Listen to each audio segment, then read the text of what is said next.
તરફ Rajkot crime branch જોવા મળી એક્શન મોડમાં। ક્રાઇમ બ્રાન્ચ એસીપી ભરત બસિયાની પત્રકાર પરિષદ યોજાઈ હતી। રતનપર હડાડા નાગેશ્વર વિસ્તારના ચેકિંગ કરવામાં આવી છે। લોકોની ફરિયાદ બાદ પોલીસે ચેકિંગની કામગીરી હાથ ધરી હતી। મેગા ડ્રાઈવમાં ગેરકાયદેસર પ્રવૃત્તિઓ વિશે ચેકિંગ કરવામાં આવી છે।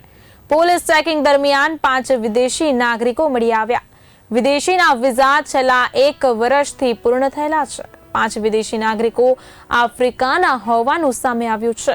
4 યુગાન્ડાની યુવતી અને 1 સાઉથ સુડાનનો વિદ્યાર્થી મારવાડી યુનિવર્સિટીનો વિદ્યાર્થી હતો। વિદ્યાર્થી 4 આફ્રિકન યુવતીઓ બિઝનેસ વિઝા પર આવેલા વિદેશી નાગરિકો મામલે ડ્રાઈવ હજુ પણ શરૂ રહેશે।